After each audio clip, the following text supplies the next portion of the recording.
Hi, everybody. It's Marsha Casper Cook, and we are just waiting for Krysten, Lindsay Hager. She'll be right here, and I think she's in. There we go. Hi, Hey Marsha, how are you? I'm good. Well, here we are. It's a little late, but I actually like it this late. But maybe I should try doing shows this time all the time. All right. Hi, everybody. We're going to have a great show. We're going to talk about there's more to writing a novel than you think, but it can be fun. So we're going to tell you all the things you need to know when you decide, oh, I think I want to write something, or you see something and you say, I can write this better. So, Kristen, tell everybody who you are. My name is Krysten Lindsay Hager, and I'm a young adult contemporary and new adult writer, and I also write for preteens as well. I write, well, currently I've got a lot of hockey romance out, young adult, new adult hockey romance, and I really enjoy writing sweet contemporary YA romances. That's great. All right. I should say, as always, I don't ever say who I am. Anyway, they know who I am, Marsha Casper Cook, but I am also am a writer and I write sweet romance and I do write other genres, children's, and I wrote a memoir of a Holocaust survivor, but I'm concentrating now on sweet romance. I'm a Hallmark watcher and Kristen is too. So I Yep. think let's start from that there. Okay. You watch it, I watch it. And even though the stories are, you know, everybody said, oh, we know the ending, but it's still fun to watch them. And that's Well, when you're writing a book, the same thing. there's something comforting about knowing that it's going to end up all packaged in a neat little bow and comforting and soothing and sweet, and there'll be a happily ever after. There's Well, I something love comforting that. about that. Right. I love a happy ending. And I think a lot of people, I heard from a lot of people I know that people that you least expect might watch Hallmark are watching it Mm, because they want interesting. to feel good and they want to just something that they know they can count on not going like if they watch it before they go to sleep, they're not going to have like a nightmare or anything like that. It's like a very sweet story. And even though you know that people are going to get together, it's how they get together. So Right. writing is about the same. So when you start writing, what's your first thing that you do? Do you find a I title? do. Do how do you do that for yourself? I'm very character oriented with my books, so I start with researching. So I Yeah. get an idea of what the character is like, and then I do a lot of research to get that character fully fleshed out in my mind. So sometimes, um, if I'm looking at like a real life person, so sometimes I'll look at like an adult, um, and I picture them in their teen years, or maybe I've seen them before in their teen years and now they're an adult or whatever. But I will sometimes watch old interviews on YouTube if it's somebody who's in the media at all that might have, any kind of public, YouTube video, or like sometimes like on different social media, you can find old little bits of interviews or whatever to kind of get an idea of like their mannerisms, speech patterns, so that my characters sound different. So I can kind of Yeah. get that in my head. Like, well, I already outed myself on this, but my book, Stars in the City, there is a college basketball player, freshman named Davis St. James, and it's a second chance romance. So we've got this girl that's her ex boyfriend. They run into each other, they fall in love again. And I already said that the inspiration, because originally Davis was going to be a football player. And so sometimes I do like to mix the sports up so that you can't tell who's who. But I already outed Right. myself accidentally in an interview that Daryl Johnston was my inspiration for creating the character Okay. of Davis St. James. I did not mean for that to come out. And I'm sure if anyone saw that interview that I did, you saw the shock on my face. And I made a joke like, oh, this interview is over. But I was really thinking this interview is over. Did not mean for that to come out. But so yeah, so but most of my characters, they'll either be one or two people. And I don't take like the whole aspect. Maybe it's just the person's mannerisms or looks or just, it's Right. something that I need to get into the character. Like the character Victor Malenko in Falling for a Star, his facial mannerisms originally were based on this Polish actor. And all of a sudden, I happened to find this picture of a soccer player. And I thought, gosh, this is really what I was picturing more than even that actor. Right. Right. So I watched some videos, and even though he wasn't speaking English in the videos or anything, oh, I'm revealing too much. I already Yeah. told you he doesn't speak English. Yeah. Flip up there. Yeah. And that Mhm. sometimes that's good too, because you don't necessarily want to know too much about the person's real life, because that Right. can influence the character. Because I had that Right. happen. Can I share a funny story about that? Yeah. When I was in We have all college, the time in the world. It's like, well, nobody else is up. yeah, What can well, I yeah, say? that's the best way to go. When I was in college, I took these creative writing classes with Professor Tom Foster, who people know he wrote those books, How to Read Like a Professor. And he had us write like novellas and short stories and work on novels and stuff like that. Well, I was writing this story about this girl whose father was a football coach. And so I was picturing these different players and stuff. And I pictured two people who are real life football players, just, for like not to get the personality or anything, but just like little bits here and there, just to get in my mind. Yeah. I don't Yeah. ever take anyone's whole personality, because it's too hard to write. I do Right. character composites. It'd be too hard to try to like tap into that too much. So just little bits Right. here and there. Well, one of the people that I chose was a well-known football player, um, very, very well known. I never thought at that time in my life I would ever be in the same room with this guy. I never thought I would ever run into this person, because at that time my life wasn't really taking me in that trajectory. And this was even before I got into any kind of like journalism, sports, anything like that. I happened to be at an event and he was there. I had no idea he was going to be there, because he had just basically, well, I'll give away too much, but basically, I don't even think I'd been in the newspaper yet that he had changed and signed with a different team. That's all I'll say.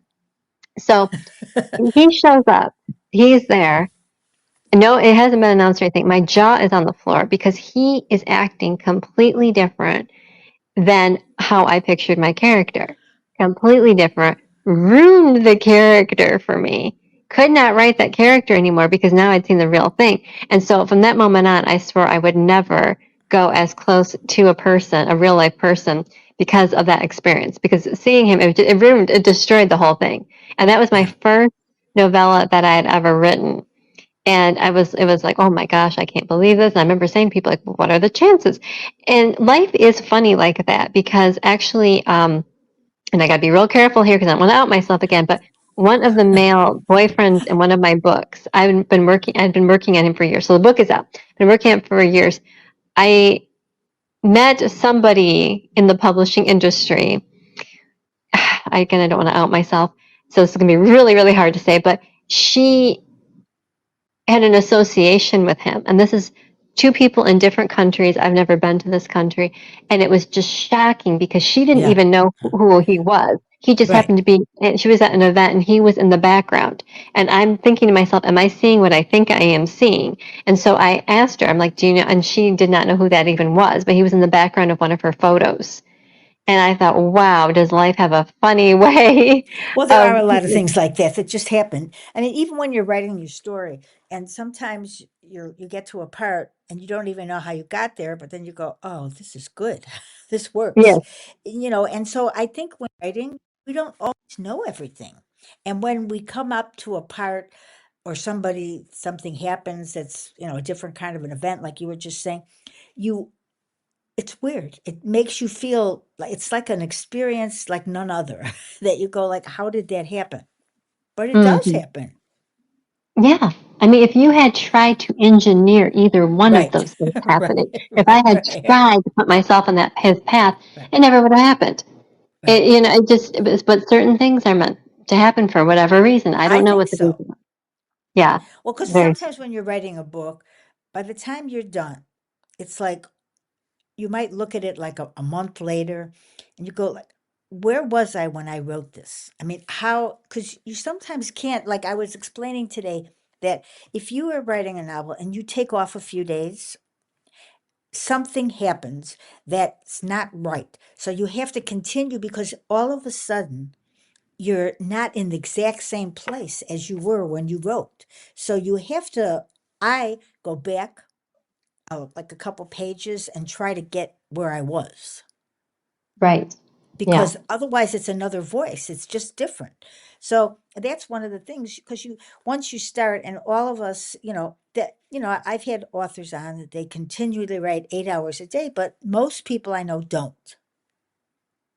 And so that's when the problem starts, is if you are changing your thoughts. So you have to make sure that your book makes sense to the person reading it, and it's really flows. It has to flow. Yeah. Yeah.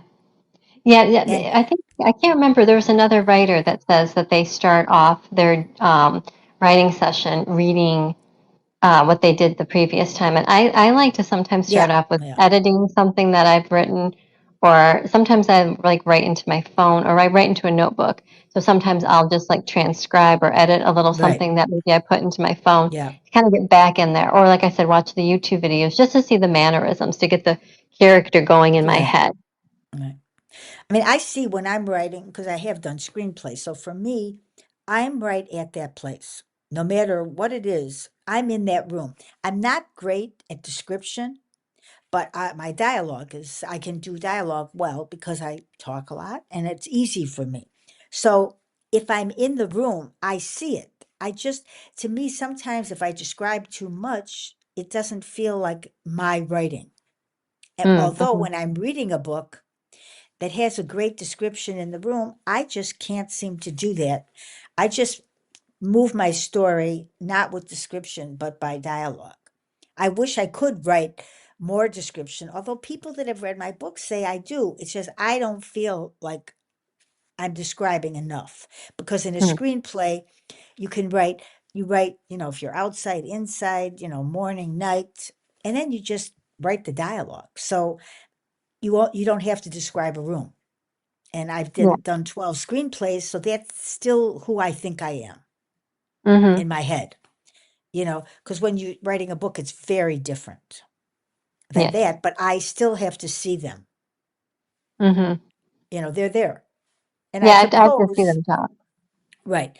And if you can't do that, it's very hard. You know, Writing dialogue is difficult, but some people say they can't write it very well. Well, my advice to them has always been, put yourself in a room, put two people there, and just let them talk about anything. And that's your writing dialogue then. That's how you learn. Mm-hmm. Because when two people are in a room, they usually are talking. Or if one is continually talking, the other one is probably bored already because they're not talking at all. So that could be something here. But if you put them in a room, I think they'll talk, and that is how you learn how to write it. Because I think at the beginning of writing, sometimes when you're learning, you don't think that way. You think about Yeah. writing a story, but you don't think about putting the people, they have to have a conversation. And that's has to be a part of the book. Yeah, watching television to get kind of like the rhythms of how people For really me, talk. yeah, yeah. Yeah. A lot of Yeah, people that's don't. A lot of writers do not watch TV. They don't watch movies. And I was an agent, for 15 years. And sometimes when I'd call companies, I'd say, "What are you looking for?" They go, "I don't know." And I'd say, well, some would say, "Oh, I like this movie or that movie." And on occasion, I'd be talking to someone at a studio. They don't like movies. I'm thinking, why are you working then? You don't like movies and you're going to be reading other people's scripts. Because I think if you're writing and you don't watch, I think TV is a really good thing. I think people learn how to write better when they watch TV. I agree with you 100%. Yeah, Yes. because there you are and you're watching them talk and what they're doing, and that helps. Also, I think listening to an audiobook is really good. Mm-hmm.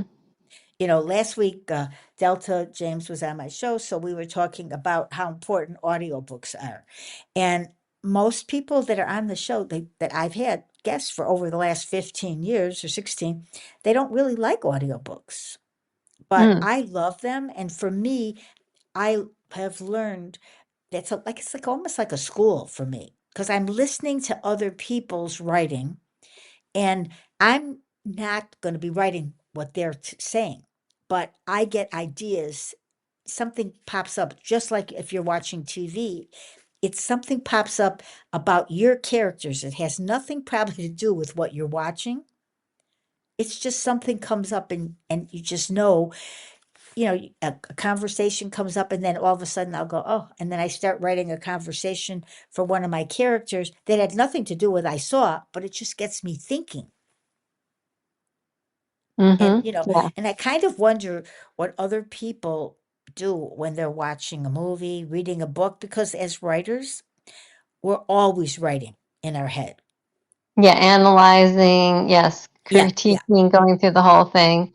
yeah. That's It's why and yeah, I often say that I have to like decompress and to enjoy a show, I have to watch a genre that I'm not going to write because then I oh, can yeah, relax with it. Like there's a show called Sue Thomas FBI, and uh-huh, I don't intend to write anything like crime, FBI type stuff or anything like this. There's a romance theme that goes through it though, this yeah, vein of romance. yeah, And I'm never going to write anything like that. So I can sit and enjoy that. That's my relaxation, or like watching a yeah, mystery, because right, I don't write mysteries. I write characters that want to write a mystery, and some are right, yeah, possibilities. She's watching mysteries, she's reading them, she's trying to write one, but I'm not writing a mystery. So I can watch a mystery and actually fully enjoy it. Because if I watch anything that's more like romance or contemporary women's fiction, a teen type thing, like anything like that, more mainstream with like a romance or whatever, I'm going through thinking, oh, shoot, I did that in my story. Oh, geez, I don't want anyone to think that that's where I came up with the idea, because writers are that way. I mean, there's only so many tropes in this world, right, enemies to yeah. lovers, friends, love. There's not that many. And people always think, oh my goodness, like it's so similar. And no, every story has been done. It's just Yeah, how you well, do it. right. Yeah. Yeah, it is because you have a beginning, middle, and end. Okay. You got to Hmm. get there some way. And either they fall in love right at the beginning and then they fall out of it and they go back in it, something like that. But it's how you do it that makes Right. it interesting because we all know when we're watching, like, let's say Hallmark, we know what's going to happen, but we don't know how they're going to do it. And there's always in the middle, there's somebody, another person comes in, a person they loved before, a family, somebody's not doesn't have a child and is learning how to take care of a child because she's in love with the man, or the woman is in love with someone that has a child. So I mean, but it's something like that, that that's what happens when you're writing, and so you're right, there's only so many things, but it's how you do it. Yeah. Yeah. Because you never know, you could write a mystery, but what I wanted to talk about is one thing, because when you're writing young adult, it is very difficult. People, like, even with children's books, I say, oh, it's not hard. No, because writing a young adult, you don't know how far you can go. So how do you decide when how far you can go with their character's romance? Well, I think one of the things that matters is how the book starts out.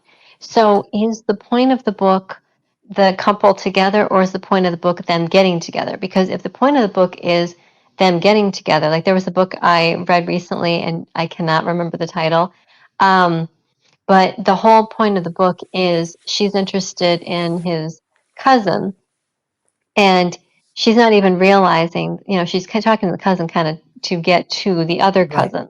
Yeah. And they don't get together until the very end. And it's very satisfying, but you see the relationship build up before she is even aware of it. Neither one is really even aware of what's Right. going on. Or maybe he is because it's first person. So you don't see them really dating that much. Now there's a sequel where they date and things go on, but so it depends. So if you're writing a book where there's obstacles to them even getting together, then it's not really an issue because of Right. the fact that they don't get together till the very end, and you wouldn't put a scene like that in there. Right. Most of my books are that way, with them getting together towards the end, or like they get together a little bit and then there's an obstacle that breaks them up. I know Right. some people do not like the third act breakup.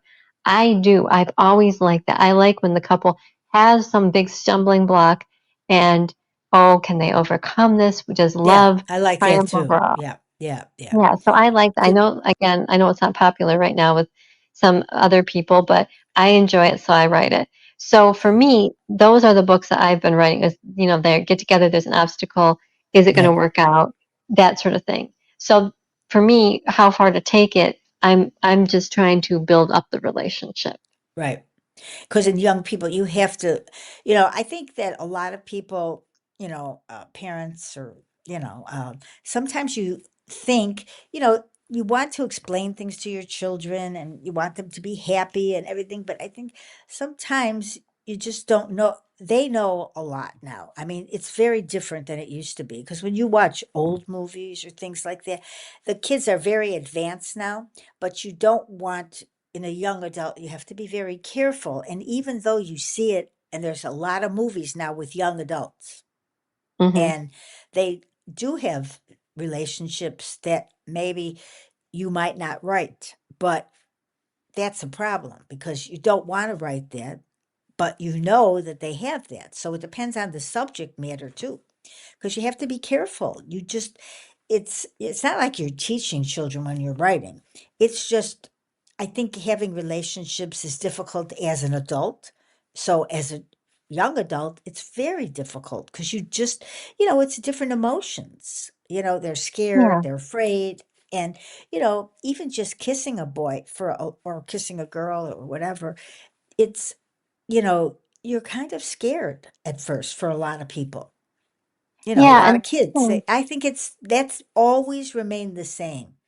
Because yeah. if parents think back to what they were like, they can help their child in a lot of ways by not, you know, if you sometimes think like an adult and you have children and you don't teach, you know, have your young adults feel comfortable, it's not going to be a good relationship because they have to be able to talk to you. It's really That, important. that was my dad's whole thing. He started off as a counselor, school counselor, and then he Hmm. was a vice principal for your school administrator. And he always said you have to approach it from the child's point of view and Yeah, not from a parental point of view. Because right. if you come at Exactly. it, they will shut down. They don't hear you, and they think you don't hear them. Yeah, So yeah, you got to hear them out. And in fact, well, actually, the anniversary of his passing was just recently, and you get emailed from the funeral home yeah. I the know book, it's true. or Yeah, at least I do. And I went through all the things that were put on the page, things that people had sent yeah, privately, right. and so many were former students. I mean, he had not been in the school system for quite some time. Were former students, even from like before I was born, in a different school than I had even known. Hmm. Before even he married my mother, and they were talking about how like they were not on the right path, and he listened to them, got them on the right path. And but most of it was always, even like people who worked with him, saying how he listened to the kid. He didn't just tell them you should be doing this, or chastising them or whatever. And he always said you got to come at that point of view. And I always say that too, like when people want to write for young adult, you've got to make sure that you're not just writing because you think this is the way it should be. I mean, you can put things like that and then good values and things like that, but you have to make sure that you're remembering that little teen inside of you. Yeah, How and it's confused very you were. important to remember that. Yeah, I think Yeah, it because is important. you were looking for guidance, and for a lot of people, where they get it from is TV.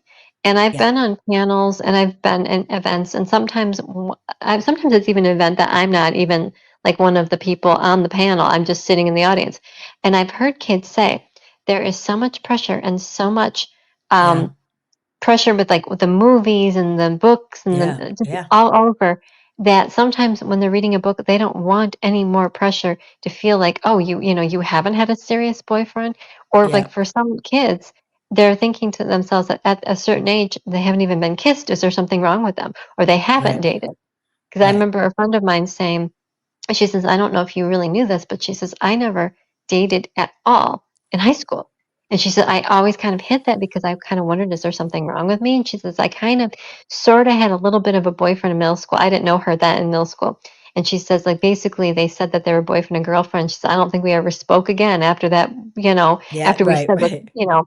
And she said, but really, she said she didn't. And she kind of wondered, but that's very common. There's a lot of people that haven't. Yeah, And when you see these TV shows, sometimes they kind of mock that, oh, so and so's never had a boyfriend or a girlfriend. I mean, you see that with guys like, like for a little bit older, like, oh, lives in his mother's basement, like they make these stereotypes. And really, it's kind of hurtful because, you have a kid watching that and thinking, oh, is there something wrong with me? No, right. everybody matures in their own way, and not everybody wants or needs a relationship. Right. So I You know, think that's it. you watch a lot of TV like I do, and The Mhm. Gilded Age is a very good. Um, I never used to watch historical, but there's several things that I really like now that are historical, on TV. But when you watch those and you see that a lot of times in one instance right now, I think the girl's like 19 or something, and her father and mother have picked someone for her to get married to, Oh my. and she doesn't want to. But they made a deal, and that's what they used to do, things like that. So, and she is trying to make the best of it, but she was in Mhm. love with someone else, and she's not really kissed anybody because they were, I mean, I'm sure some people did, but they don't really show that much on TV like that because they kind of go to the the period of time and where they're not really kissing until they even get married, or they have a kiss, and but if they're not really married, people kind of look at them, and that was at that particular point. I don't know what year that is, but you know and the thought of marrying someone you don't even know, Yeah. and then having to kiss them. And they also have where there's somebody in there that she's she's middle age, and she's never been married, and she's never been kissed, nothing. So she fell in love with this man, and then they get married, and she's having a wonderful life, and she's so happy. But then he ends up dying, and there she is. She's changed her whole life. Now, she didn't realize what it was like to be married. So now that she was married, she's much more, you like her niece or whatever can talk to her now, but now because she felt love, she understood it. Because some Mhm. people when you watch TV, you could see if they've never had love, they don't understand sometimes how to help a younger person because they've never kissed anybody at all. Mhm. And in those days, if you did, people would like think you're too advanced. Yeah. But I think kids are still kids. So to get to the point of what I'm meaning is kids are still kids. And Mhm. if everybody looks back to what they were like, everybody has those fears, and whether they admit it or not, Yeah. because you just don't know what the unknown is.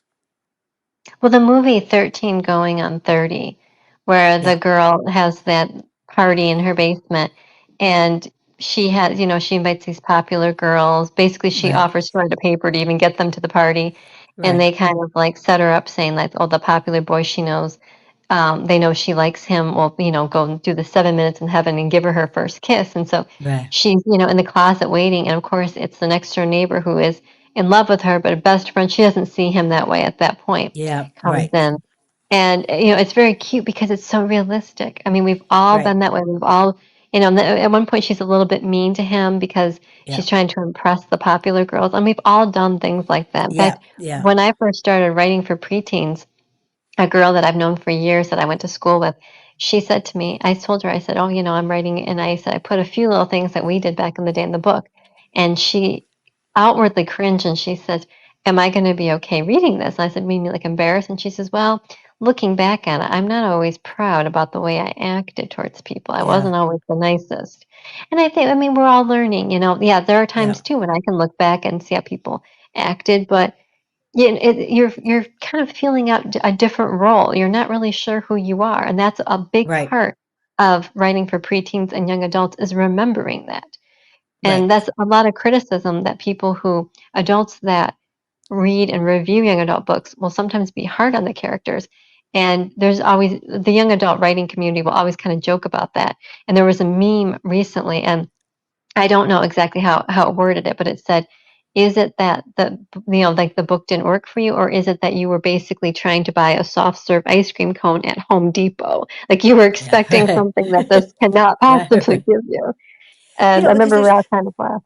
right, and there's so many facets of writing. I mean, so I mean, even, if somebody's out there and they're listening now, if you're writing a book, it's a very hard thing to do. And once you finish it, it's really quite an accomplishment because a lot of people say, "Oh, I want to write a book," but they never do.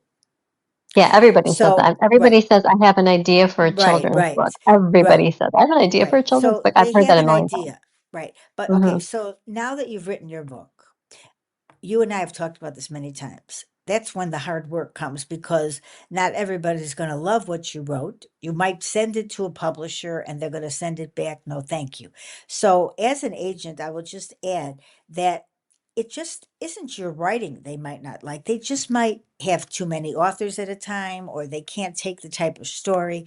So, you can't give up at that point. So, years ago, it was really difficult because you had to have a publisher, but you don't have to have one. You can be your own publisher now, independent. However, there are many steps you take.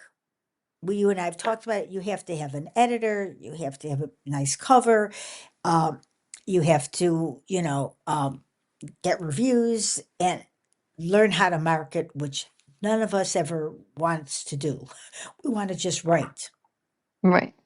But there's a lot more to it. So I think for anybody listening out there that's starting, make sure you get good advice because Kristen and I have been talking about this before we were on the show that a lot of people will be charging you money to help you and make sure you know who they are. And if it's an exorbitant amount of money, do not do it.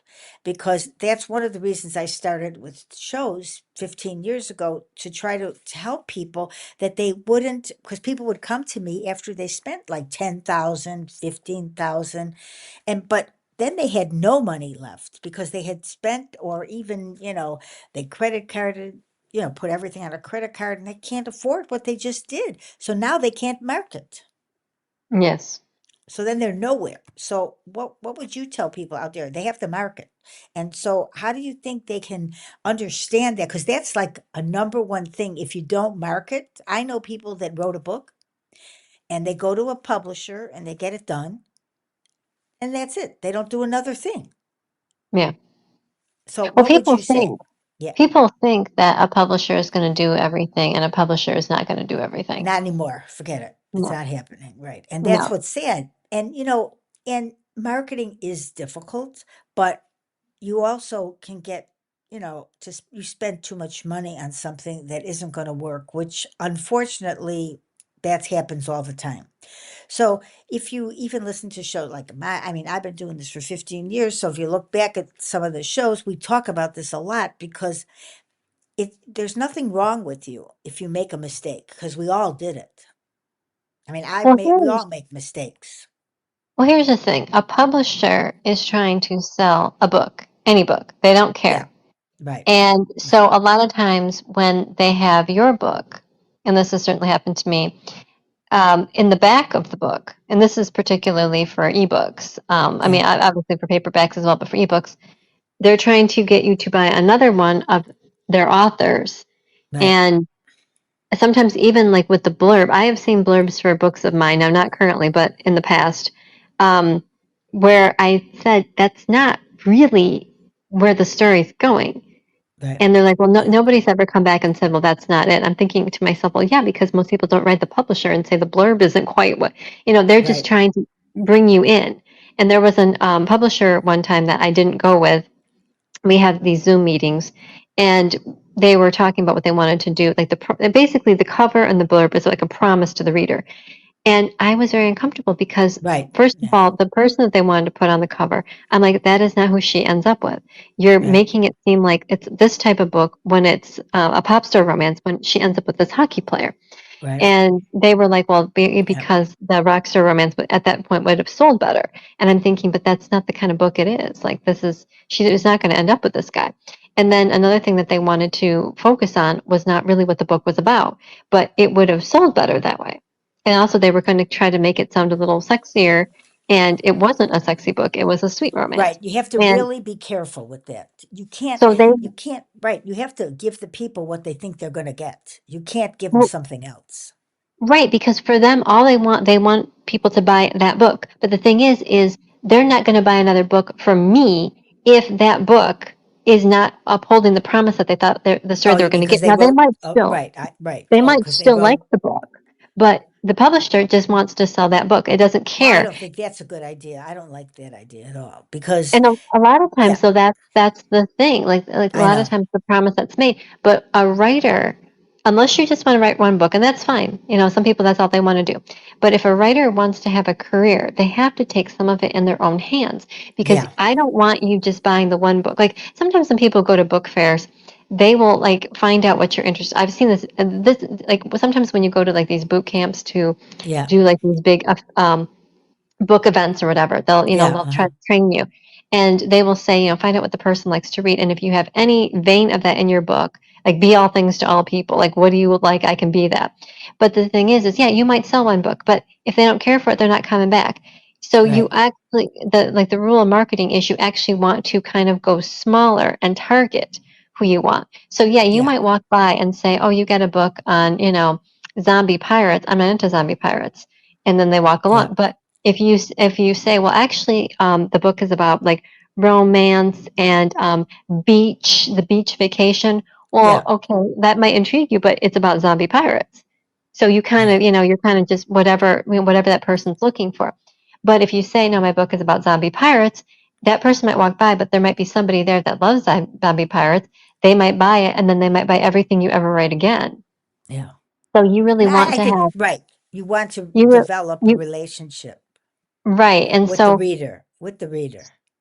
I think that's a big important thing, and that's when I was noticing that indie authors had much more control over that. Like I would Yeah, ask certain publishers, "Hey, could I have a link to one of my books in the back right. of the book?" And it was like, "Well, Yeah, because no, that's not, because I really don't like that either. That's not a good thing. No. yeah." And That, a lot of times with the big publishers, like yeah, they'll have a few things like, "Okay, she's got this book coming soon," but they don't link back to an older book that you have. right, They'll just link back to something new, or they'll link back to another author. Where these indies, they have more control, whatever they want to do. And so, of course, they're going to promote themselves or they're going to promote maybe their newsletter or something like right, this. And so they had more control over that creative control. And they could also pick what they wanted in their blurb because right. sometimes a publisher will focus so much on the romance part of the books. And there's more going on in the story, like a coming of age. There's more than just the romance to the book. And so sometimes people would get the book and they would be like, oh, there really wasn't enough romance in this book for me. Well, see, that's the thing because, like, I write like more or less family relationship, love, all ages, and I write with a lot of characters. So, and it's relationships. So sometimes I try to put that in there because it's not just even the book I'm writing now. It's not just two people. It's there's several people involved that may have relationships. So that's one of that's it's really hard. So when I'm writing the blurb, it's a killer because then I'm deciding, well, which is more important?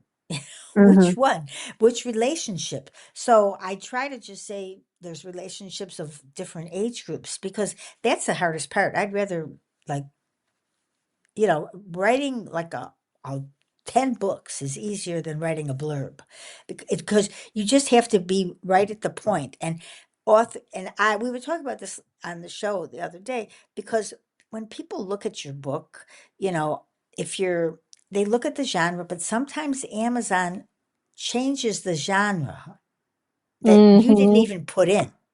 So Exactly. there Yes. you are.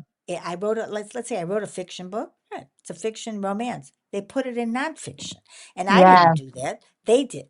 So you have to be careful, and and the one thing about having older books, the sad part actually is that because libraries, because conferences, they're looking for the new book. But what about the books that are 5 years old that are still good? I mean, it's a story. That's it. Hmm. And they make it like if you don't write a new book like every month, why not? I mean, but it's hard to write a book a month. Yeah. Well, and sometimes too, like some people can do it, and some people, I there know. can be quality I issues. can't. I can't. Yeah. I Yeah. would like to. I would like to. And I always think, oh, I'll be done in a month. And then I go, I no, think that's that not too. happening.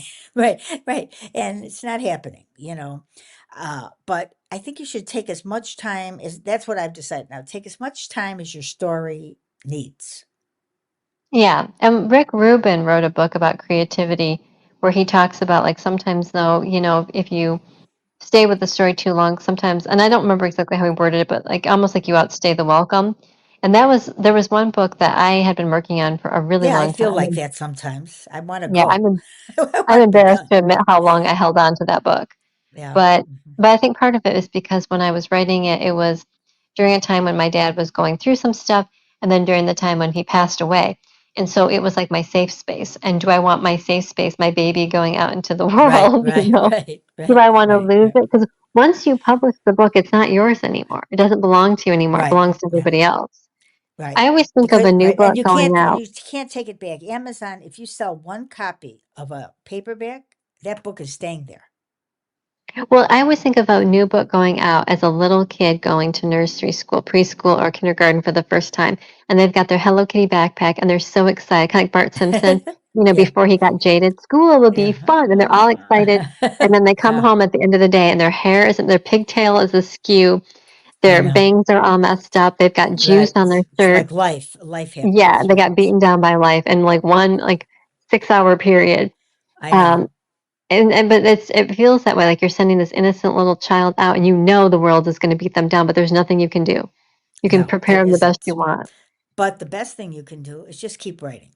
I mean, I tell myself all the time too. I mean, and I get good reviews, but it's just, it's in me that makes me think, well, maybe I could write something better and not finish this book. But the truth is, you really have to stick with the one you're doing, even if it's hard. Because sometimes you do, you go like, "Oh, I'm tired of it, I'm tired of these characters." And then sometimes, like where I am right now, I'm thinking like, oh my God, this might be a series. And I already said I'm not writing another series. And so, but I went like, oh, I think it might be. But, and so that's what happens when you're writing. You don't always know. So you have to leave room for the unexpected. And when you are independently publishing, you have that right. So sometimes when a publisher takes your books, not sometimes, it's all the time. They publish your book, you're not able to go back and change it and go, I don't like what I wrote. I want to rewrite it. That's not happening. And there's Whatever another they thing whatever well, they took, they took. there's another thing people don't think about that I've been thinking about more recently is, okay, so books that I enjoyed back when I was a kid, um, once they go out of print, back when they didn't have ebooks, Yeah. you can maybe find them used, but a lot of those books, they're not in print anymore. And now there have been some authors that got rights back and they put their own cover on and they published it themselves, Right, but right. that's not that common. So you have to think about that too, because if you're with a publisher, once you sign that contract, it might say rights revert back if the company closes, or maybe after a couple of years you might Or renegotiate or something. But yeah, you you can might get it that might back. be yeah, that you might. I got my book back because Yeah, I did too. the publisher wasn't selling it very much, and then I took it back because Mhm. I can do it myself if she's not doing. Sometimes they take too many people, so I was lucky she gave it back to me. So I put a new cover on it and I added a few things, and that's it. And then I said I don't want to do this again because if they have so many people, I'm just another person on the list. I'm not Yeah, anything. But when you have your own book, it's you. And if you don't sell it, you have to keep trying because it's like a child. It's yours, for however long. And sometimes when you write a book and somebody gives it to someone else, our books could be everywhere and we don't know it. yeah, So, and that's really good. Our books are out there. It's like a legacy. yeah. That's a good point. Yeah. I mean, I've just decided that because I've been writing things on legacies. But that is a legacy because if you Hmm. don't think you have one, your writing is your legacy. Because long when we're gone, someone will pick up a book and they'll go, "Oh, I wonder what the author was thinking when she wrote this." And then, you know, and because when people are gone, sometimes the books that they wrote become success where they weren't Hmm. even a success then. Yeah, So that's true. that's right. You can't just look at a book and say, "Oh, if because maybe 5 years from now, somebody will read it and they go, this would make a great movie." Hmm. So nobody ever knows. So you can't stop. if you really love writing, you got to keep doing it, and you have to make sure that you like writing. If you do not like writing and you think you're going to be rich, I mean, on occasion someone could write something and get rich, but most authors do not. And they have to love their work because otherwise it shows in your writing.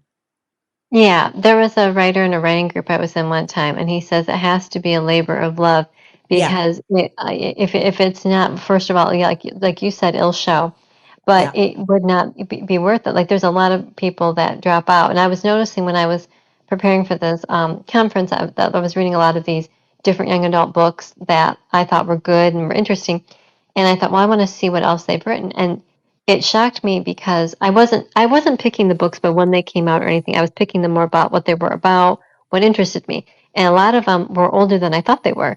And I noticed that there weren't any new, or maybe the author wrote, maybe in one case they wrote 3 books, one wrote 4, and then they just stopped. yeah, And I thought, you oh, know, that's interesting because, and then, you go and you find them on social media, and their social media kind of stopped in time too.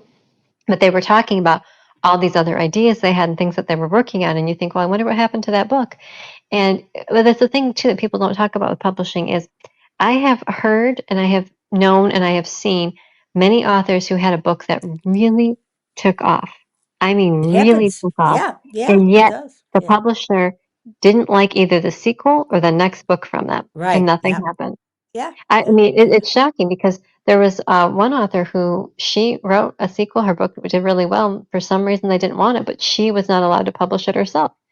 Um, there was somebody else who tried for years, and her book was winning awards left and right. And finally, years later, they did do a sequel. Years later, and I don't even know if necessarily the book had the audience and anymore. But it's wild. There Yeah, was yeah. another girl who she had done some self publishing, and she had been with a big publisher. And she said that she after that book took off, there were so many books that she gave to them, and they weren't interested in it. They kept saying, "Well, what else do you have? What else do you have?" And it was really kind of demoralizing. So, Right. I mean, you sometimes they can't. don't think about what they've done to people, and even on Hallmark, they have those kind of storylines that, Yeah, and somebody goes with someone else also to go out on a tour with them because the other one is more successful. And then the other one gets more successful because they've been with someone.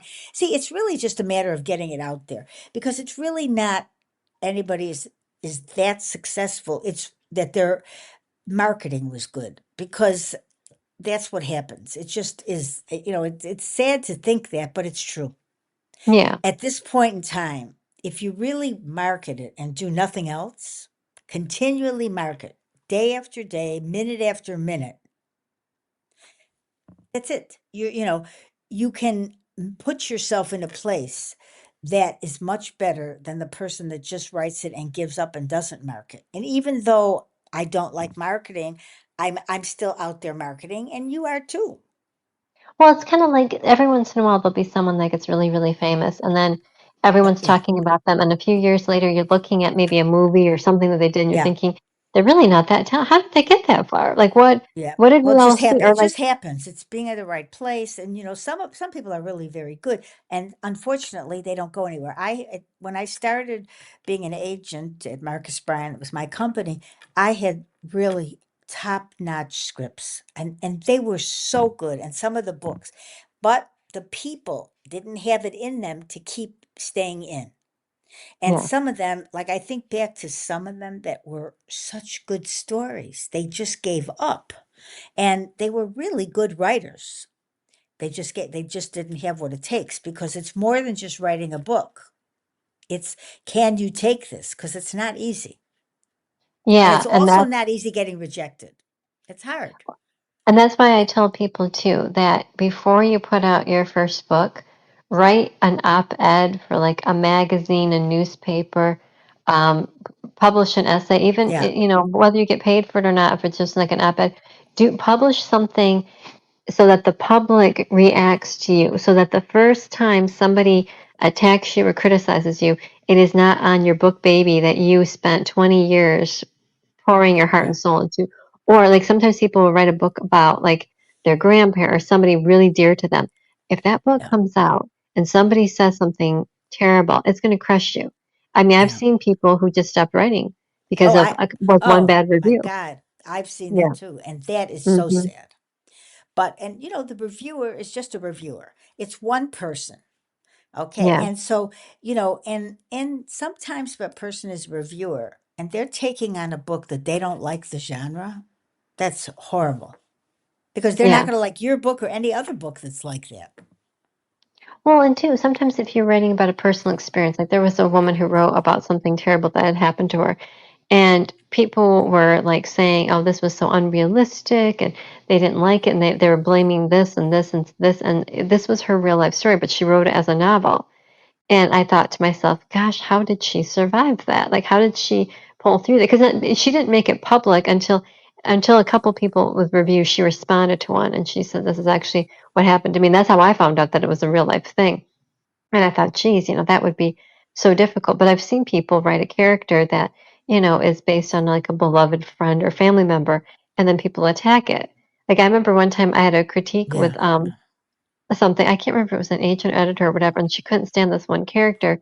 And the one character was so much like somebody I knew, and it was like kind of shocked me.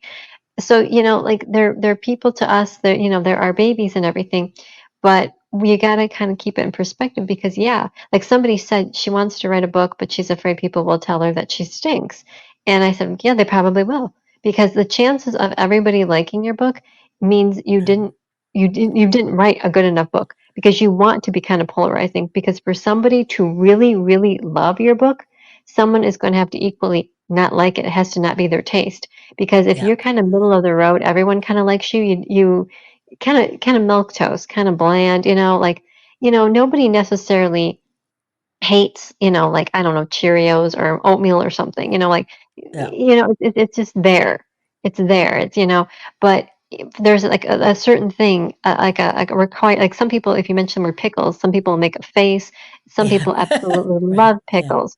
So what Right. you're looking for is the people that love whatever it is, or like hot Right. sauce. Not everybody likes that, or Right. And you that's why know, you have to really, your cover should, say your cover should mean something. However, yeah, when you look at a lot of books that are bestsellers on the New York Times, the covers, they're not great. So, I mean, you know, it's just weird how that is because you think, oh, because the cover does matter, but sometimes you look at the cover and you go, what were they thinking? Why, yeah, and usually a major publisher doesn't change the cover. yeah, Once it's yeah. done, Or it's done. and if it's a certain name, or the name will Right. draw it in, the cover is very plain. Right. But and I would say one thing, I forgot to add this because when you're writing a book or a screenplay, whatever you're writing, the title does matter. I've had issues with the title, but I've decided on one thing. The title absolutely should give some idea of what the book is about because that's why people look at a book and they go, "Oh, it's not for me." But they have to know right away it is for them because you get now a chance to write a line right after your title, like second chance love or something like that. It's just so the person knows something because I think a lot of books, like you said before you were talking, you didn't remember the name of something. But if it's a easy name, you're going to remember it. Yeah. Because a lot of the Mm. titles, even in movies now, I'm going like, what? And, I don't even remember the titles. They don't even matter anymore. But if it's a good title, you remember it. Mhm. And I mean, that's something to think about because I have a book, Grand Central Station, and as a screenplay, I knew what I was doing with that, and I that was good. But as a book, and I still haven't changed it because I'll just keep calling it that anyway. But Mhm. the object of the book is that the house is a house full of a mother, a woman that gets married. She has three children to a guy that's never been married, and then the mother that lives with them, the sister-in-law lives with them. They have a dog, they have a parrot, they have the grandmother there, and an ex-husband. So it's like Grand Central Station, which makes sense. But as a Mhm. title, I think I could have done something different. But my publisher says to me, because she knows me, that I'm going to call it that anyway. If I change the title, I'm going to Mhm. refer to it as that. So, I mean, that's the thing. You have to think about these things. And sometimes the title does not match a book, and a book that could be very good, and people won't buy it, which doesn't make sense in a lot of ways, but that's what the market's like. Yeah. Because on Amazon, you're in competition with millions of people. Yeah. So don't feel bad if you don't sell it as much as some, because it's so hard for the reader to pick a book. If you look for romance, there's can you I mean, you know this. You're looking for a book. Look how many books they could go through. Yeah. And that's what's so hard too for writers. I remember years ago there was an author, and I've seen singers as well that Oprah Winfrey has talked to. And you think that basically like if your book kind of takes off that it's going to stay at this level. And I remember Lindsay Downs, who we both knew. In fact, that's kind of how we Yes. met, through Lindsay Yeah, that Downs. is how that's right. Yeah, the late Exactly. Lindsay Downs. Great He was guy, great. great Such a writer. good guy. Yeah. Yeah, may he rest peacefully. But he Yes. gave me some advice. So the day my book came out, he reached out to me, and God bless him for this. And he prepared me. And he said, when things go up, they're going to go down. He says, so your Yeah. first day, um, that the book comes out is usually like your biggest day. And that's what the publisher said too. It's usually like your biggest day. And he said, but be prepared that these numbers go down. And he said that there is like basically this thing that in publishing that after your book release, like basically, the fanfare kind of goes away type of thing. And he said, so, prepare yourself for that. And I'm glad he said that, because I kind of thought things would kind of, stay Yeah. even keel. And a few years after that, Poets and Writers did an article about, and I don't remember exactly how they called it, but they basically, it was when your first book comes out, the depression that comes like after release depression that people go through. Now, not maybe everybody goes through it, but quite a few people, they think that once the book comes out, that everything is going to like be Right. great. And after the book releases, there's a silence, because everything leads up to release day. And then maybe like the week or two after, but then you're basically on your own with a big publisher. Yeah. Yeah.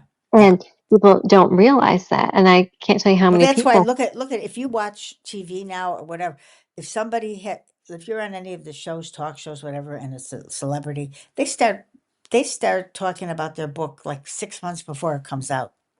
Hmm.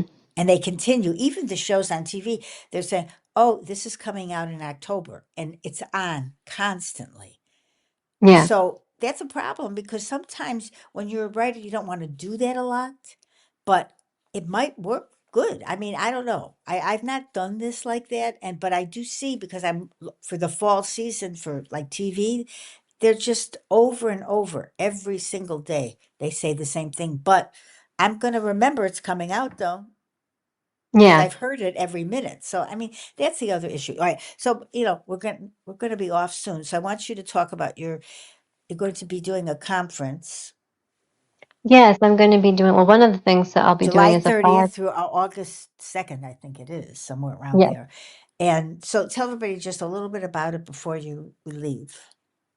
It's Write His Answer, and I'm going to be doing a 5 session, continuing session piece on writing young adult and new adult books. And also, I'm going to be doing one class on writing for preteens, upper middle grade books as well. And so, for the 5 session things, we're going to go through like the researching, market research before you even get started writing the book, learning about the genre to make sure that you're writing the correct genre. Character, we're going to do like prompts. I'm going to like walk you through some exercises to get you start writing, to get you to learn about your characters. We're going to do a whole thing on setting, a really fun thing that I've done before, getting people to start writing and going through like their story, fleshing out ideas, talking about plot. We'll talk about marketing. We'll talk about the differences between like well your audience, who you're really writing for when you're writing for young adult and new adult, things you might not think about and things like that. So a lot of it is going to be like little exercises. And we're also going to be talking about my favorite thing to talk about, which is notebook, starting a Yeah. writing notebook. And I love notebooks and idea notebooks. And so I could, in fact, I think that's probably, I could spend 5 hours just talking about the writing notebook. But Of course, did I lose a lot of my writing notebooks in Yeah, a certain move? Yes. Is that breaking my heart? Yes, very that's much. bad. Yeah, So yeah, so learn from my mistakes with my writing notebooks, but yeah, so it's an online conference, and we'll be talking a lot about all it takes, and I'll be sharing some stuff about writer life too, and then at the last session too, there'll be a big question and answer for people who want to know more about writing for that genre. And right. also, one thing I really want to focus on is what I always say. This I read this in a book years before, um, that you should read 100 books in the genre that you want to write. And I think that's so important. That's Yeah, something I did way back in college. My friend Anna helped me out with it. She yeah, doesn't write, she's actually a teacher. And it just, she's one of the people I consult with when I'm working on a book and bounce ideas off of. But we went to the library. We read books, young adult books from when we were kids, new young adult books. I mean, classics and everything like that. And one thing that really people think they want to write young adult, but you have to respect the genre and understand the genre. Because yeah. sometimes if you're reading it and you're like, oh, this character annoys me, you got to really look, is it that the character is annoying you, or is it the teenager type thing that is annoying you? Right. Because if it's that, then that's not the genre for you But to right, write. know your character and what they're like, Yeah, is important. And the other thing I'm going to add to is if you want to write a book, the only way you're going to know if you could write a book is to start it. Because once you start it and you continue on and finish it, you've written a book. If you just say, "Oh, I'm going to write a book," you may never do that. But just sit down. Even if you have to, if you don't want to sit at a computer, just take a yellow pad, a legal pad, and just start writing. Because I myself write freely when I'm writing longhand, and then I go on the computer, and then it's all there in my head, a place to start. But it may not be what I just wrote. But you got to start somewhere. yeah, I'm a notebook writer too. Yeah, And yeah, yeah, and for years before I even began really writing, like I have little story ideas, little starters. yeah. Um, Going to conferences, reading up books, Yeah, reading about writing books, going to these I things did and that, learning. yeah. I did That's that. I so went to the I important used before to you go to the start. library, and Yes, right before yes. I did children's books, I took like 10 books and put them in front of me, and I wrote and read them all. Then I did it again and again. And that's right. And then I taught myself how to do screenplays, and that's what happens when you write, you teach yourself things that no book can ever teach you. You have to do the research, and so I'm Yeah, going to you share have to. things too, because I took children's writing classes in college and in grad school, and so I'm going to share some of the things we did Right. in there too. And plus, a big part of things too is experimenting. So, like, you might Yeah, never write poetry, you might never write or a certain kind of book, but you should read. So, just because you want to write young adult, say you want to write young adult contemporary romance, you need to read a few other type of books in the yeah, young adult genre to get a feel for what the young adult genre is. You don't have to read a million like sci-fi or whatever, right, but just right. one or two. Read a classic, read one, and definitely read one that you loved when you were that age, or maybe one you discovered as an adult. Yeah. But it's especially important to read ones that you loved when you were that age because for one, it can freak you out a little bit because sometimes I've reread books that I loved and I'm like, why did I love this one so much? Well, and then again, I will add another thing. If you read a book from the past, I could bet a lot of them would never be published now. Well, that's true too. Yeah. Yeah, and Yeah. that's really sad when you think about it. Because if you look at Wizard of Oz or any of those books, you go like, how did that get published? Because Mm. some of the grammar's not great and it's just what it is, but it's the story. Well, actually, it's the story really that counts. And if you get a good editor and you get a good cover and you understand your characters, you can have a career. But you have to understand your career, I mean your characters, and your career will not begin unless you care about your characters. You just can't just write something and expect it to be good because like I said at the beginning, people will know. Yeah. Well, one thing that I remember hearing, and a million times in writing conferences and in writing classes in college and in grad school, and I remember there was an argument about it, back when it was called Twitter, where people were getting really upset because this woman's professor told her that your first book is almost never published. and people were just going after this guy, Yeah. saying, well, he probably never published or this or that, and that he's bitter. And I'm thinking, well, if he's a professor, of course he's publishing. You have to publish so many things per year. And I'm thinking to myself, they don't understand, because your first thing that you write, you probably do not want published. You probably don't want out Right. there. Yeah. Because a lot Yeah. of writers will say, oh, the first book I read. But if they really think about it, it really wasn't the first thing. There was something else, but it Right. was That they wrote discarded. before. Right. Yeah, there's Right. something that, maybe it Just wasn't you don't finished. want to give up. Just keep. If you really want to write, just keep writing. Don't worry about the Yeah. rejections, or don't worry about if somebody gives you a bad review. Just write. That's it. And also, one thing that I see when was going like in these conferences in person, where there were like a lot of teenagers who wanted to write, there would be a lot of teenagers when Wattpad got big, and Yeah. Kindleville and some other things, and they would be like putting stuff out there. And I remember my husband made a comment when I was talking to some teenagers one time. He says, "Please reiterate about how the fact that once something goes online, it's there forever, even if you take it down." He says, make sure that they know that, because they're Oh, so they young. should know that. Oh yeah. Oh yeah. And when I was at this other, so for this one thing, I said, my husband wants me to share that with you. Well, I went to this other thing, and there were these young people. I mean, they thought like any minute now somebody was going to hand them a publishing contract, and they were talking about putting stuff on Wattpad and this and that. And all the other writers on this panel were encouraging them. And so these kids were getting really excited. And I just thought, like once it's out there, like this is going to follow you. And so they were talking about all these things. And finally, afterwards, I went up to one of the girls, the one who was really ready to just start her career tomorrow. And she was with her mom. And I took her mom aside and I said, can I just, share a few things? And she's, yeah. And I says, you really want to be careful, because I said, you want to be careful the places you're putting your book out, that you're protected, that you own it, that you have the rights, Right. because Right. everything yeah, you own whatever you write, but people can still steal it, you know, like you can have, when you write it, it's copyrighted, but people still But you steal, and you should hear it all the get a time. copyright on it. Yeah. Yeah. And but I said, be careful where you're putting that, because you don't know Yeah. if the site owns it. Like Yeah. whatever site you're using, they could own it, even though it's your words. And I said, and be careful what you put out there, because it's going to follow you. And Oh I had yeah. a friend a couple of years ago that wanted to do a blog. She said she wanted to kind of maybe start off anonymous about her dating life. And I said, whatever you put out there, I said, down the road, if you meet a nice guy, his family is going to see that. If you have Right. kids, your kids will read this. Oh yeah. Her niece was a baby at the time. I said, she will be reading this. Are you sure you want to proceed with this? Because it sounds, because at that time people were writing blogs and getting book deals, and like, like Sex and the City was big and all these other things. And so she was thinking in terms of that, like getting these deals and all this. I'm like, but this is your life. You are monetizing your life. Are you really sure Right. that And you want your also, ups and downs on this? if you're on a podcast, like I've done over 1,000, I think it's 1,000 podcasts, over the last 16 years. And I, I don't edit anybody's words because I don't want to.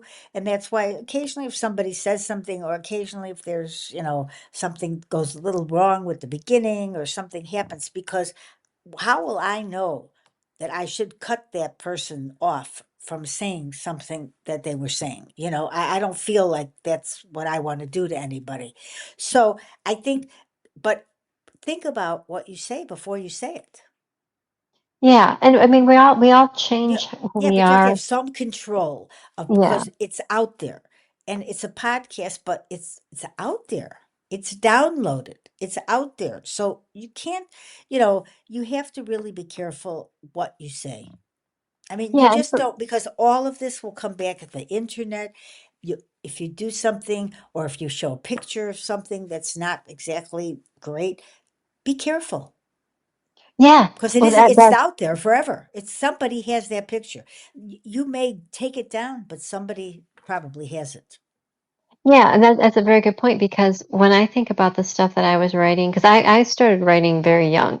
And so when I think about like something that I finished when I was 18 years old, was that really a representative of who I was, No, or the but you kind of weren't book going to like, write anything really bad. I mean, it's no, not your but personality. would I want, even like the quality of the work.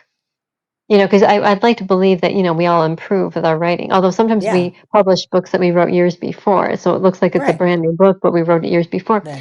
But the quality of the work, or you don't have a lot of life experience, or what you believe is Right. the correct way. Would you want a Right. You have book to that be you wrote at careful. Yes, you do 17? have to be careful. That's just Well, how it is. like you were saying with pictures too, how many I mean, I Yeah. had a friend who her job, and I never understood how she did this, because one time she told me to look at some guy's profile, and I'm like, "I can't see anything, it's private." I'm Yeah. like, "Are you his friend?"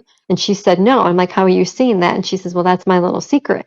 Her job is to look at people's social media to see if they would be a Yeah. good fit for the company before they hired them. Yeah. And she I would know. say, "Look, this person's and like he's constantly going to like these beach resorts and drinking a lot, and so they didn't want him." And like this, look at this girl, she's out partying a lot. These clubs, they don't want her or whatever. And this was her job, but companies would hire her just to do this. This was her job. And I haven't talked to Right. this girl in years, but that was I'm her job. careful about who comes on my shows because I if they're giving advice, I want to make sure that they know what they're doing. They've written a book. And so I haven't had any problem after all these years because you have to be careful. I just don't have anybody on because it's my show. Yeah, And and ultimately it's up to me because I'm producing all these shows. So I think people don't realize that the people producing shows, they have the power. If they let it out, they let it out. yeah, So yeah, if you just, if people are on interviews, make sure of what you say when you do something on the internet. Yeah, like we just said, watch it because you know what? It might not be good 5 years from now. It's not going to be something you're going to be proud of. Don't do it. yeah, yeah. And But then and it, give yourself some grace too. yeah, And yeah, I think we're very hard on ourselves, and I think writers are very hard on themselves. But yeah, also, if you're with a yeah, big publisher, you're even harder on yourself because there is an extra 5 extra layers of pressure on you when you're with a big yeah, publisher. You right. constantly feel like a failure Which every is day. why independent publishing is so popular Yeah, yeah, yeah, because you're your own boss and you can get the book out faster. Otherwise, with a publisher, could be 2 years, and the subjects you're writing about could be all different. yeah. And That's people very change. true. People change. All right. Anyway, so thank you very much for those that have listened, and it'll be on demand because mostly everybody I know is sleeping, and you're an hour later.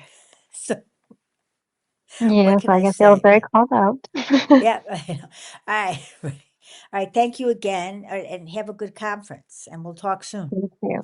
All right, thank Thanks. you. All right. Take care. Good night, everybody. Oh, no, it's morning, actually. Morning. Okay.